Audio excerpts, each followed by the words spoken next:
Hi, I'm Anne-Marie McDonald. That's my name. But I'm not sharing my address, phone number, the schools I attended, or my best friend's birthdays. People don't seem to understand that private data is private for a reason. You know what else I'd keep to myself? Silly photos, personal grudges, and anything even remotely embarrassing from the distant past. That stupid picture of you doing that dumb thing is still there, even if you're 4 years older. Thing is, millions are sharing very personal news nowadays. I think Facebook brought the end of my marriage much quicker than it would have been. The cop just kept looking at the screen and saying, I can't believe how stupid this guy is. This Doc Zone is all about Facebook follies.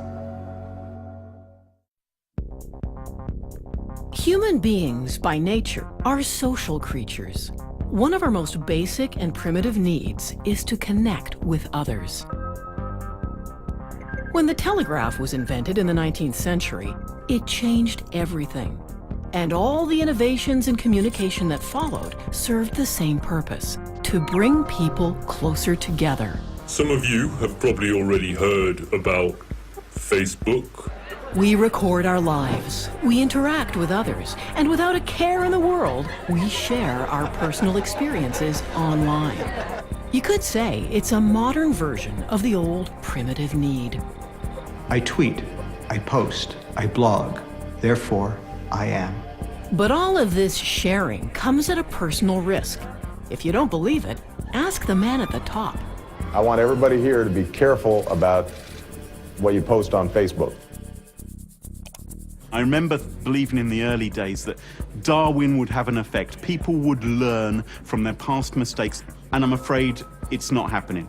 People are basically still cavemen in front of their computer keyboards. They're Neanderthals. Cavemen or not, nothing in the world, absolutely nothing, is attracting as many users of social media as Facebook.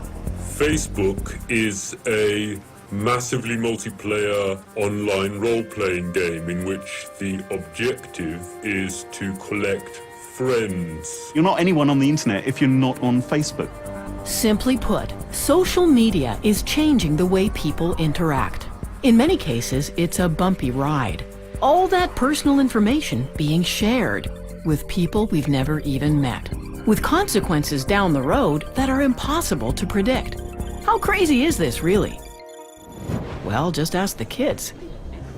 Facebook is being used to share information about upcoming events, weddings, gatherings, concerts, and especially parties. Recently, a girl in Germany used Facebook to let her friends know she was turning 16. She forgot to check the privacy settings, and the party invitation went out to everyone on Facebook. Whoops. Thousands of boisterous teenagers showed up. Desperate public announcements by the family that the party was canceled made no difference. Facebook had worked its particular magic in bringing people together.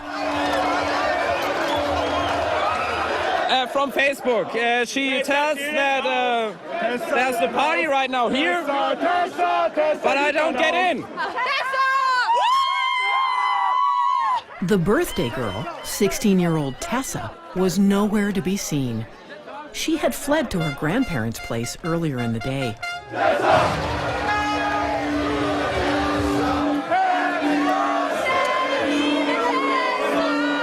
One careless click on Facebook, a momentary lapse by a 16-year-old, a lifetime of Facebook notoriety.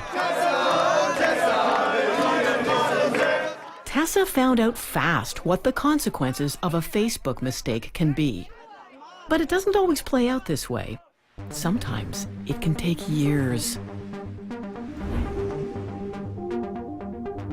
British Columbia is known for its sometimes scrappy provincial politics.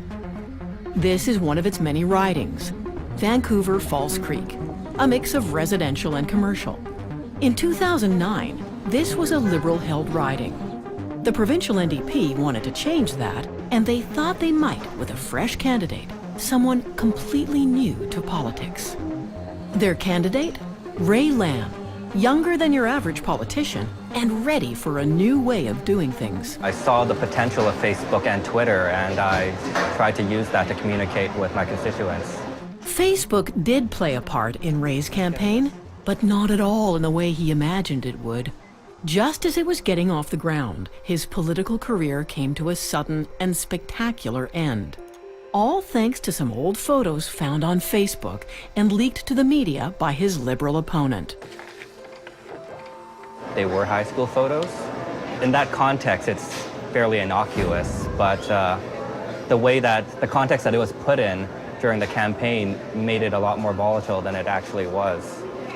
In one photo, I'm dancing with a friend of mine and my hand is on her breast.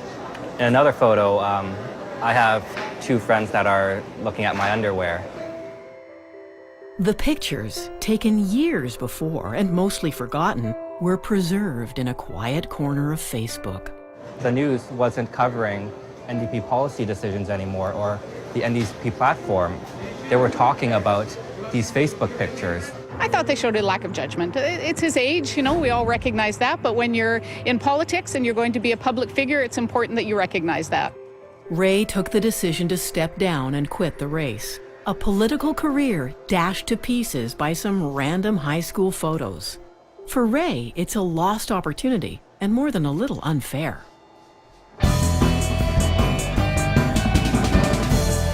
Clive Thompson is a freelance journalist. His expertise is the internet and how it's changing the way our lives are being recorded. You know, for generations, we've been able to move on from bad or dumb things we've done. But in Facebook, social forgetting is a lot harder because that photo of that dumb thing you did is still there. It doesn't degrade. So the fear is that Facebook makes social forgetting difficult or impossible. It makes it harder to move on from things you did in the past. When you look at what I've done and what I've been through since high school, the education, the work experience, the experience in the community, that far outweighs what I would have or could have done when I was in high school. Ray's story raises the question, in future years, who will be squeaky clean enough to run for political office? Every day, literally millions of potentially damaging photos and tweets are uploaded for the world to see and remember. The royal wedding of William and Kate, April 2011. A ceremonial occasion if ever there was one. And a prestigious moment for the various regiments in Britain's armed forces. Amongst them, the much-decorated Scots Guards. Being selected for active duty on a day like this is a big deal. One guardsman who didn't make the cut, 18-year-old Cameron Riley. And all because of a posting he put on his Facebook page. In a spectacular display of bad judgment for all the world to see, Riley called the bride-to-be a stuck-up cow. For good measure, he threw in posh bitch and who really gives a f about her? For this indiscretion, Riley was removed from royal wedding duty. It's a story that will likely haunt his entire military career. Or what's left of it.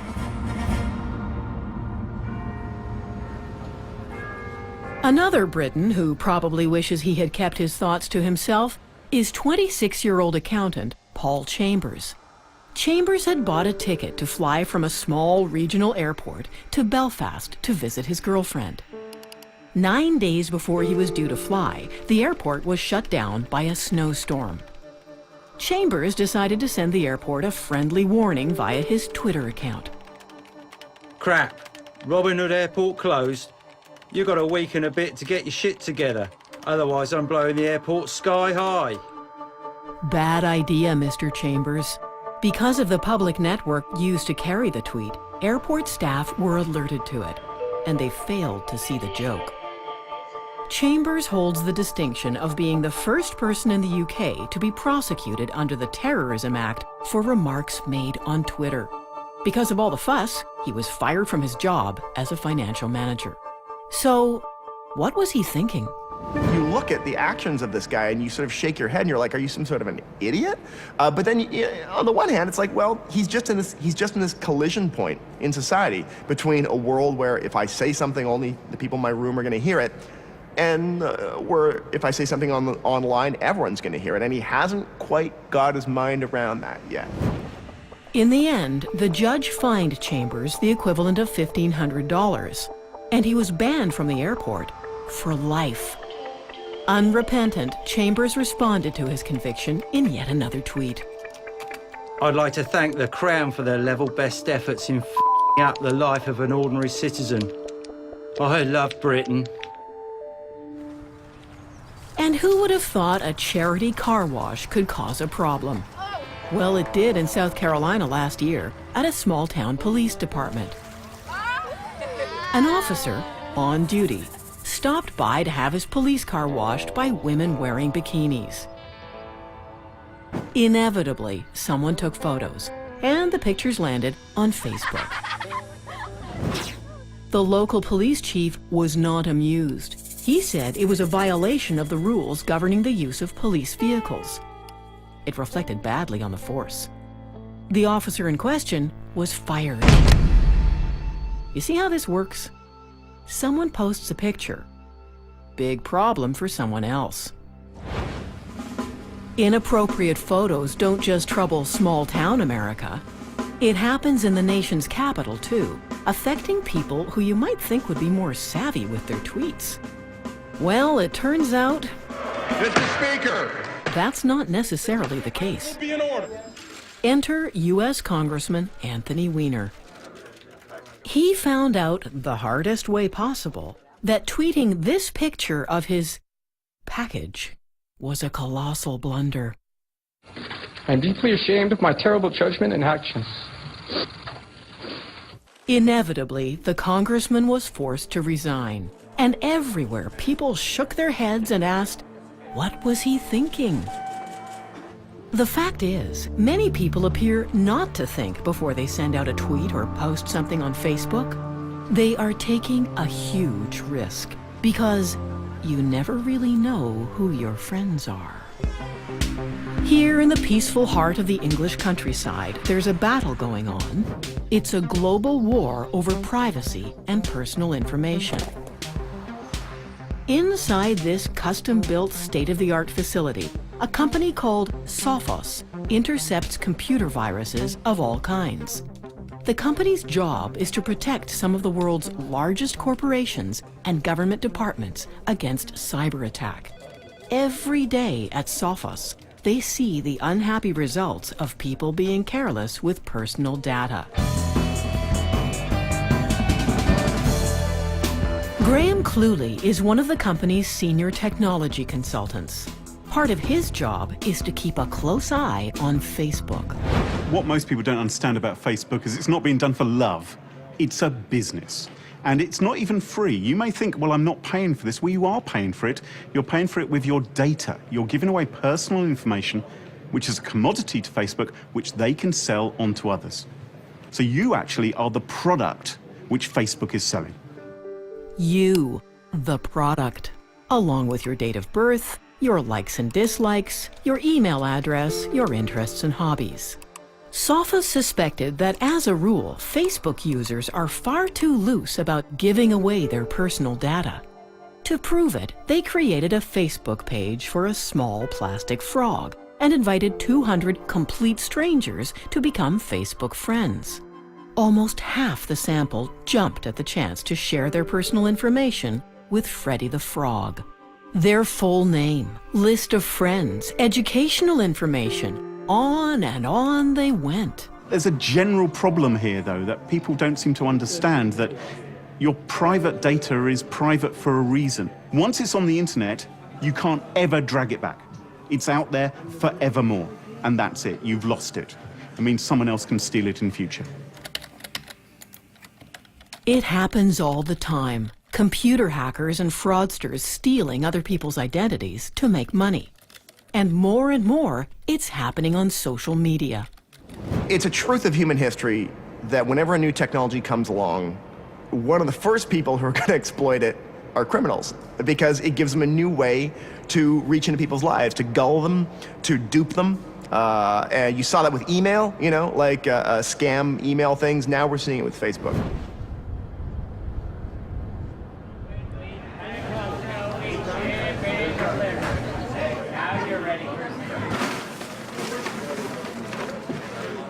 Brian Rutberg knows a thing or two about internet scams. For years, he worked at Microsoft as a communications director. In 2009, his Facebook page was taken over by a professional hacker. Beautiful. My daughter was doing homework on the couch. She finished her homework, checked her Facebook page, and saw that my status had updated to Brian Rutberg is in urgent need of help. Dad! So she yelled back, is everything okay? And yeah, everything's just fine. Of course, everything wasn't fine.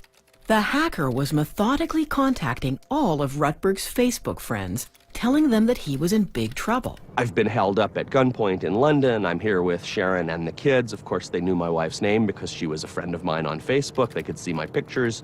I felt terrible about this because I knew that whoever this was who had taken over my page was going to be trying to reach out to all my friends. That was going to be a headache for me, and I felt terrible for what it was going to do to my friends. The hacker on Rutberg's page was persistent.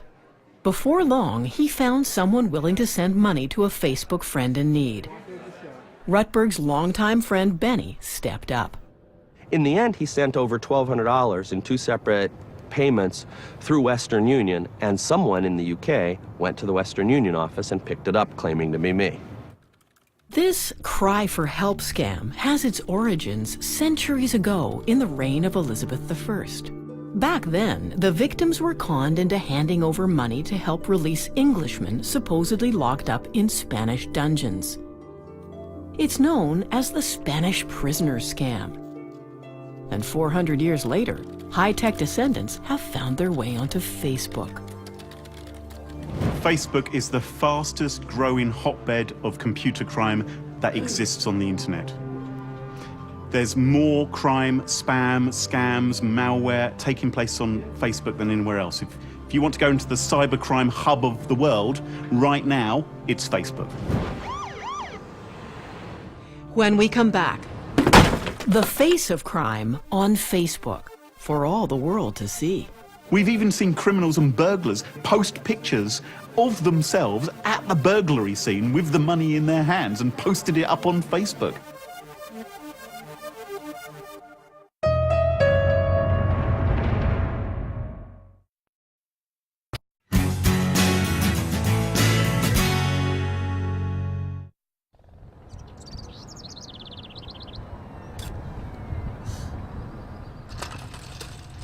A quiet residential neighborhood of Washington, D.C. This is newspaper editor Mark Fisher and his son Aaron, both Facebook users. Facebook friends, in fact. Not long ago, in the sanctity of their own home, they experienced firsthand just how bizarre the new world of Facebook can be. It started on a Friday afternoon. Someone broke into their house through the back door.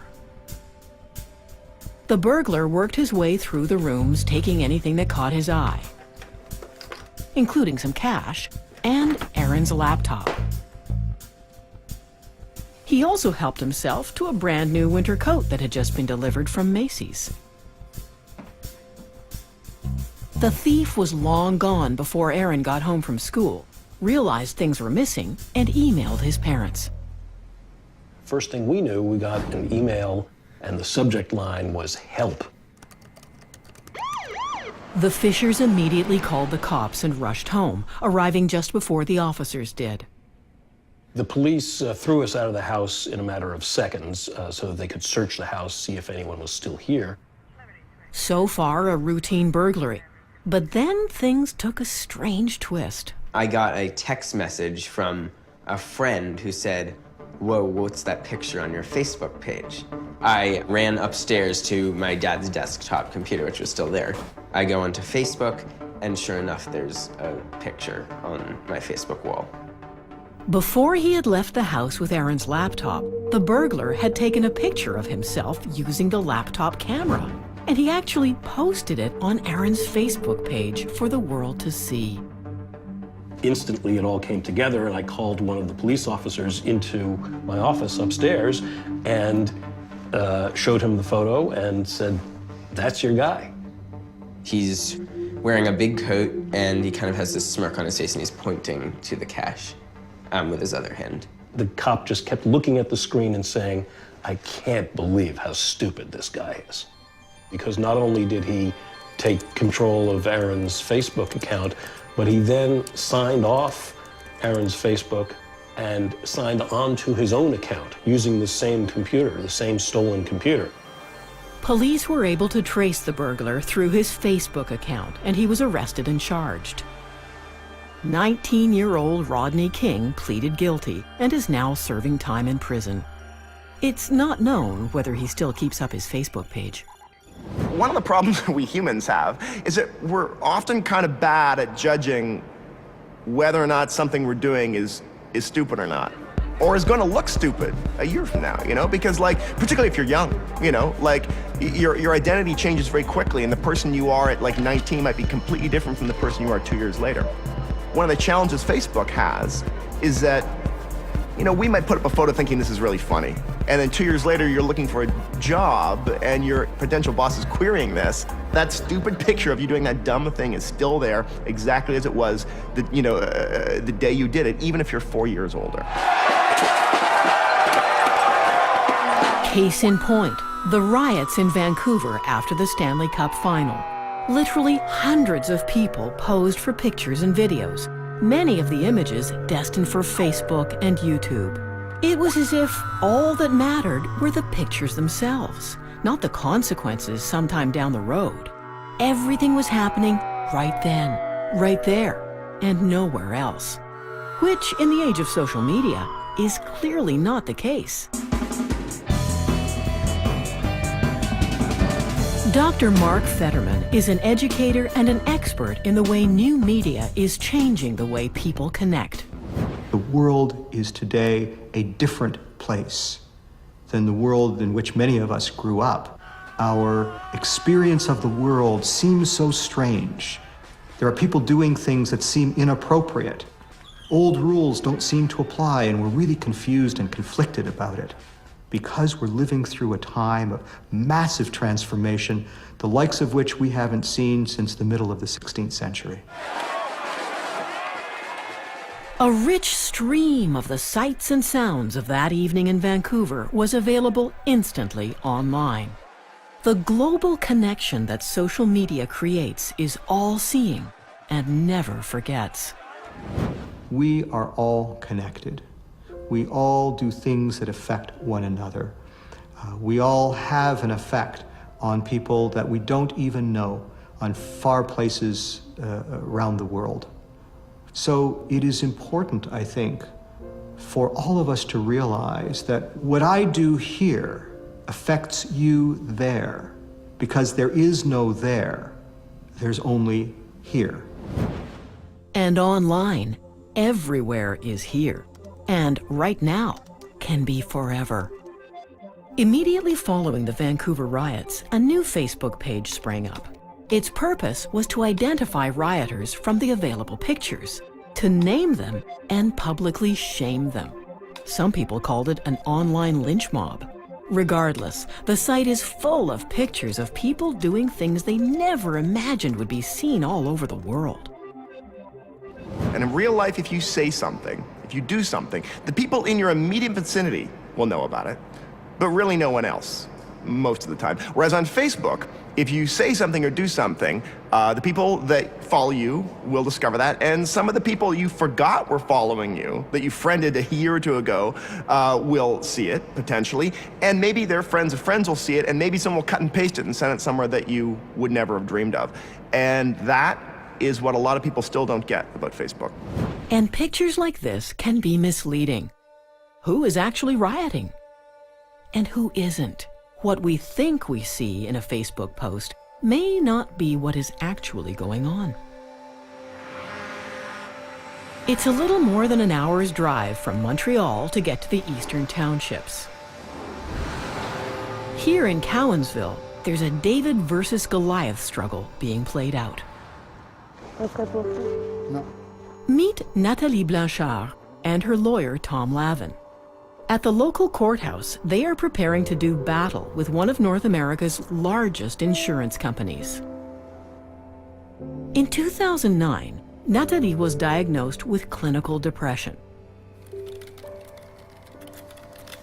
Her employer's insurance company, Manulife, provided coverage and benefits as Nathalie struggled to recover. My doctor said to me, go out. It's very important for you to go out, see people, see your friends, go in restaurant, go in bar, go everywhere you want. As part of her treatment, as well as going out with friends, the doctor also advised that Nathalie go on a trip. So, she went to Florida with her mother.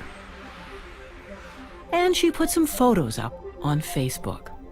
Somehow, Manulife became aware of the pictures, made a judgment call, and without giving her any other reason, they cut off Nathalie's benefits.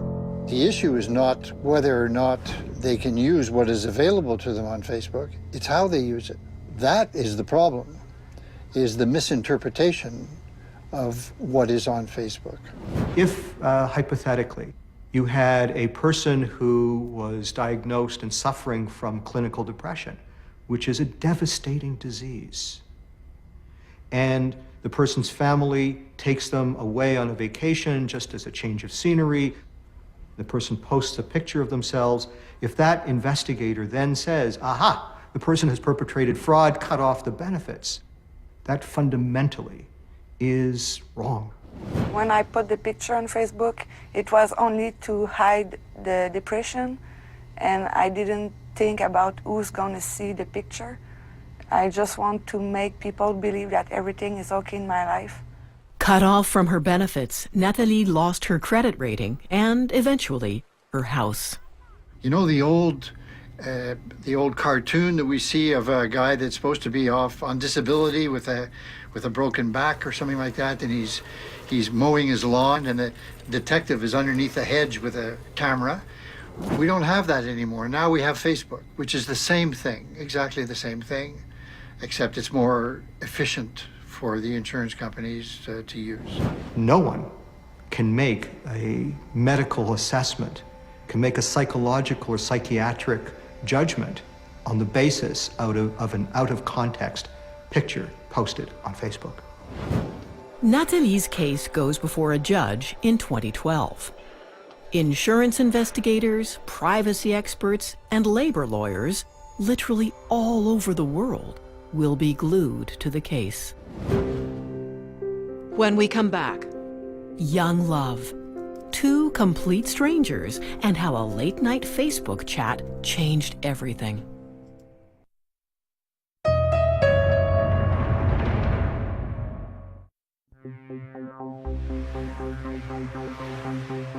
We keep hearing that Facebook is all about making connections. So how about a love story unfolding inside this house near Fort Lauderdale, Florida? Meet two young people with a lot in common, including something you might not expect. My name is Kelly Hildebrandt. My name is Kelly Hildebrandt. K-E-L-L-Y. Hildebrandt. H-I-L-D-E-B-R-A-N-D-T. How many pancakes do you want? For Kelly Hildebrandt and Kelly Hildebrandt, life together began on Facebook. It happened because I was bored one night and I was late and I was searching for my account on Facebook and I typed my name into the search bar and he came up and I saw him on the screen and I was shocked that there was another person named Kelly Hildebrandt and that he was a boy. So I sent him a message. She's just like, hi, how's it going? We have the same name. And next thing I know, I'm flying to Florida to meet the other Kelly Hildebrandt.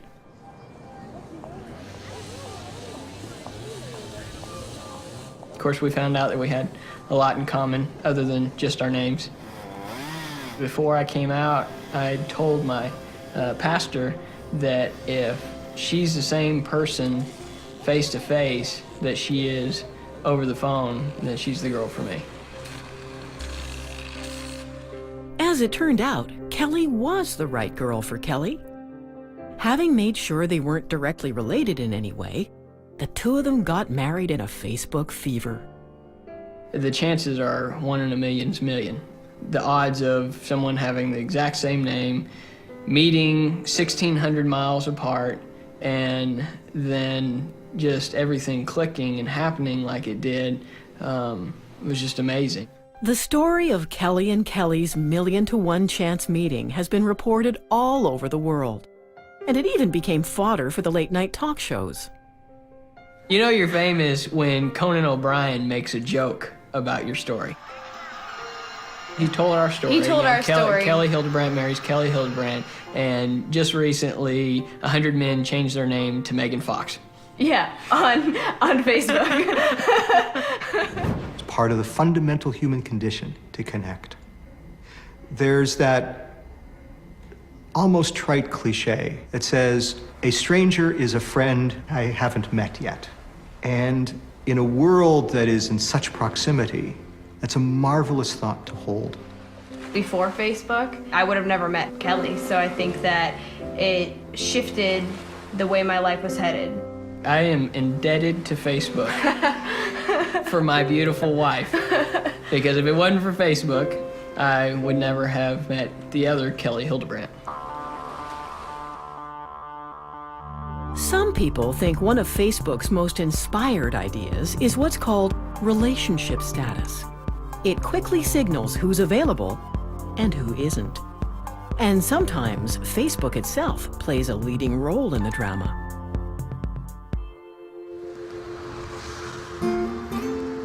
Lowell, Massachusetts is the birthplace of the American Industrial Revolution. Long ago, Lowell boomed with textile mills, which worked the cotton from the South. The mills are closed now, and in recent years, Lowell has struggled to redefine itself. This is where we find Ken Savage, a man who has gone through some redefinition of his own thanks to Facebook. My ex-wife used Facebook, I think, in the beginning to reach out to friends, but as soon as she started to see the power of it, she connected with some old boyfriends. We can all guess where this is heading. Sure enough, Ken's wife cheated on him, and he caught her doing it. I think Facebook brought upon the end of my marriage much quicker than it would have been. The communication wasn't there. She took her focus away from me and put it onto Facebook, and I think it made her realize as well that this is over, this is not what I want, I'm gonna get what I want through Facebook. Much easier. You will hear stories, and I'm sure they're true, of couples who are like, well, I'm in the room, and I'd like to talk to my spouse or my partner, but they're staring at Facebook, you know? Because there's this very rich stream of social signals that are fascinating, and that person just can't pull away, even though there's someone sitting across the room who's, you know, supposed to be married to them. Ken and his wife split up. I told family members what's going on, why I moved out. I said my wife is cheating on me using Facebook, and they giggled and said, how do you do that? In attempting to answer the question, Ken created a website of his own. The website is called facebookcheating.com. There's a section here that I talk. This is one busy website. Up to 50,000 hits in a typical month. Clearly, Ken is not alone. And there's an article here about divorces from social media sites like Facebook are on the rise.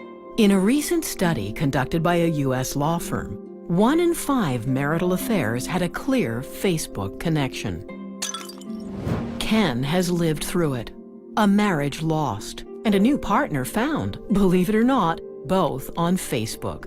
And the final twist? Ken now makes money on a site he created all about Facebook cheating. With all this trouble caused by Facebook postings, surely somewhere Facebook has changed family life for the better. The answer is, of course, yes.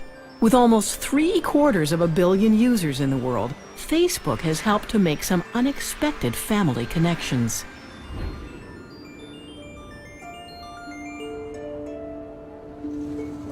Inside this house in a quiet Regina neighborhood lives someone who has struggled with a fundamental question his whole life.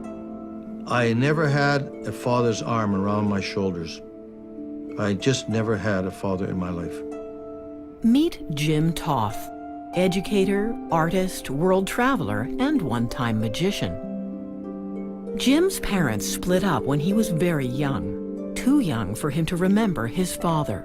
And while he did have a stepfather, the identity of his birth father stayed a family secret for decades. I did genealogy searches. I went through the archives in Saskatchewan. I even went through the Mormons to try and find out something about my birth name. And I could get nothing. Yeah, you have to go up to the search bar at the top. Okay. That all changed the day his granddaughter Janelle introduced him to something new on the computer. Joseph. Maybe try Joseph. She typed in whatever she needed, and up came Facebook. I said, now you can search for people on this thing, can't you? She said, yes. I said, okay, I want you to help me. Okay, try Porcolab. And all of a sudden, up came the name Porcolab with a little thumb sketch of a person. Oh, I was surprised, because I didn't expect it. I mean, it was the first connection I have made that was positive, right in front of my eyes, a picture. And in time, I discovered that this was my half-nephew that I discovered. And he was the one that connected me to my half-brother, just like that. More than 50 years of searching, resolved in a few minutes on Facebook. Hello, Jim. Well, I don't know quite how to say this, but your father was my grandfather. That moment, that line gave me the connection that for 50 years I was looking for. Your father is my grandfather. I made it. 50 years of searching, I made it.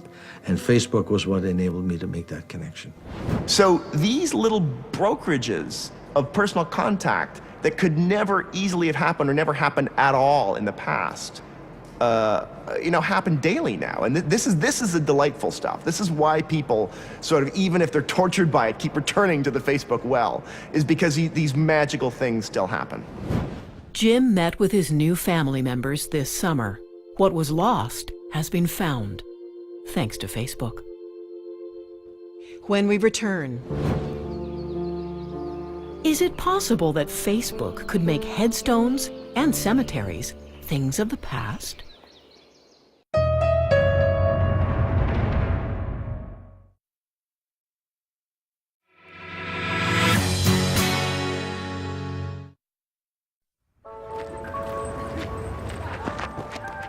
Social media brings us together in countless ways.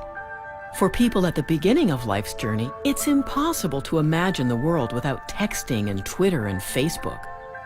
For those near the journey's end, Facebook has raised some interesting questions about what we leave behind. This is Abney Park, a huge Victorian cemetery in London. There are thousands of people buried here, but it's impossible to get a sense of who they were in life. What did they look like? Who were their friends? Who did they love? Elaine Casket is a psychologist at the University of London. She has made a study of how we mourn our loved ones. They created big cemeteries like this in the Victorian period, and it reflected the society in which people lived, not just the needs of that society, who needed a place to bury their dead, but the tastes of societies. This cold, granite, or stone engraved thing, what is that of you? How is that a representation of the self? It's not, but a Facebook profile is. The way that people commune with the dead reflect the way that people live. We live in a social networking age. It makes total sense, therefore, that people are going to commune with people who die via social networking media, because that's the way our society is set up. I'm gonna walk with the Prince of Peace away down by the riverside, away down by. These are family and friends gathered together to say goodbye to Wilma Jones. She is going to be sadly missed by us all because she was loved by us all.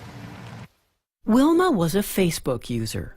After she died in 2010, her page stayed up, and people started leaving posts on her wall for everyone to see. I ain't gonna study the war no more. I love you, Wilma, and I know that heaven has accepted you with open arms. Since you're there, give all the family a big hug and kiss from me. If you're a really avid Facebook user and you post lots of things and you have lots of friends and lots of conversations and lots of comments on photographs and all these kinds of things, It's an incredibly rich and complex record of who you were, not just who you were as an individual, but who you were in the context of all of your relationships, including your relationships with the people that you leave behind when you die. Jesse, okay? She's just like love. That's what Wilma, just love. That's all I'd like to say. Thank you, Jesse. I think she's a testament to what we need to remember, what life is about. For a lot of people, it seems like continuing to communicate with somebody on Facebook feels like the most real, most connected kind of way that they can really speak to somebody and have faith that they're being heard. And that's quite powerful stuff. Hey, Auntie. I find it so weird and yet so comforting that whenever I want to talk with you, I can come on Facebook and write on your wall. It's almost as if when I press enter, I can be certain that my message is being sent straight to heaven.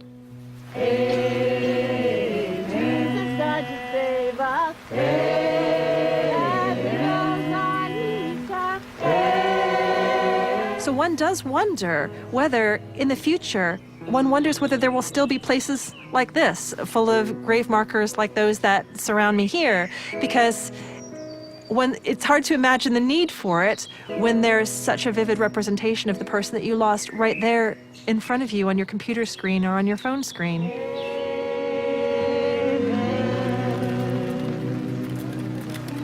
Thank you, everybody. We're ready for more now. When we're young, we tend to think of ourselves as immortal. What does it matter who sees pictures of us in unguarded moments? Having fun, speaking our minds. Who cares? Well, Ray Lamb does. So does Nathalie Blanchard, and Paul Chambers, and Cameron Riley, and Anthony Weiner, and any one of thousands of rioters in Vancouver. And on it goes, all over the world, people's reputations being undone by the use of social media. If you're not prepared to go to the middle of your city centre and get a loud hailer and shout out your personal information through that, don't put it on the internet. Anything which you don't want becoming public, you should never post on the internet, because you're effectively putting your trust in a company to keep your personal information secret, and that isn't always their business model. Whatever Facebook's business model is, it's working. And it's up to the rest of us to figure out how to adapt. Living digitally, living partly online and partly offline is always going to have this push and pull of weird tensions. So it may be that we wind up in an even stickier wicket than we're in right now with Facebook. The next generation of social media will be upon us before we know it. And one far-off day, Facebook and Twitter will seem as quaint as the telegraph. It's not that Facebook or Twitter will change society. They're merely a grease for the wheels. They help move along a change that we're passing through now that will yet take another 150 or so years to be fully realized. Once we come out the other end, it will be a very, very different world. Facebook friends of DocZone already know this, but you can always find out more at cbc.ca/DocZone. Thanks for watching.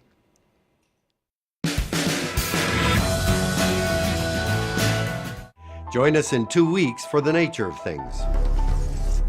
A journey to the Amazon rainforest in search of an ancient plant medicine that may offer hope to addicts. It's not the ayahuasca, it's the ritual use of the ayahuasca. What the medicine gave to me was the ability to accept that I'm hurting. Next week on DocZone. One day. 24 hours. 34 million lives. Our cameras, and hundreds of yours, team up to tell the story of one ordinary, awe-inspiring day in the life of Canada. There's more about both tonight's programs at cbc.ca/docs.